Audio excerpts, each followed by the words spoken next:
महाभारत का युद्ध 18 दिन तक चला और अंत में कुरुक्षेत्र का मैदान खून से लाल हो गया। लाशों का अंबार लग गया। लेकिन युद्ध के बाद क्या हुआ, ये बहुत कम लोग जानते हैं। आज हम उसी सच्चाई को जानेंगे। कौरवों का अंत। कौरवों की सेना पूरी तरह समाप्त हो गई थी।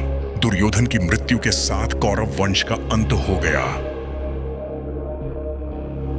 और दुख में उसने भगवान श्री कृष्ण को श्राप दिया कि जैसे उसके वंश का नाश हुआ है वैसे ही एक दिन कृष्ण का यदुवंश भी नष्ट हो जाएगा। पांडवों का दुख, पांडवों की जीत भी उनके लिए दुखों का पहाड़ बन गई। अर्जुन, भीम, नकुल और सहदेव सभी अपने प्रियजनों की मौत से टूट चुके थे। युधिष्ठिर को सबसे ज्यादा अपराध बोध हुआ।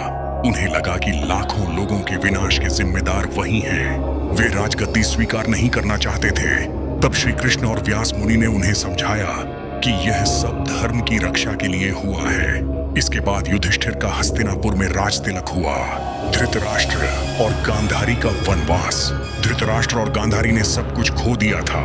धृतराष्ट्र ने भीम को गले लगाकर कुचलना चाहा, लेकिन श्री कृष्ण ने उनकी जगह लोहे की मूर्ति रख दी, जिससे भीम बच गए। बाद में धृतराष्ट्र, गांधारी और कुंती तीनों ने राज्य छोड़ दिया और वनवास के लिए निकल पड़े। कृष्ण का यदुवंश और द्वारका का अंत। गांधारी का श्राप कुछ सालों बाद सत्य हुआ। श्री कृष्ण का यदुवंश आपसी झगड़ों में खत्म हो गया। द्वारका समुद्र में डूब गई और श्री कृष्ण ने जंगल में अपना देह त्याग दिया। अश्वत्थामा का श्राप। अश्वत्थामा बदले की आग में जल रहा था। उसने रात में पांडवों के 5 पुत्रों की हत्या कर दी। तब श्री कृष्ण ने उसे श्राप दिया कि वह अमर रहेगा, अपने घावों के साथ धरती पर भटकता रहेगा और कभी शांति नहीं पाएगा। पांडवों का अंत। 36 साल तक युधिष्ठिर ने राज्य किया। फिर पांडवों ने सब कुछ त्याग दिया और स्वर्गारोहण के लिए हिमालय की ओर निकल पड़े। रास्ते में एक एक करके सब भाई गिरते गए।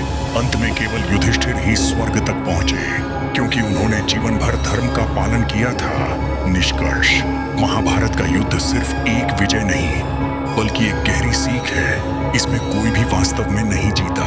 सबने अपने अपने प्रिय खोए। युद्ध में किसी की जीत नहीं होती, केवल विनाश होता है। यही है महाभारत के बाद की सच्चाई।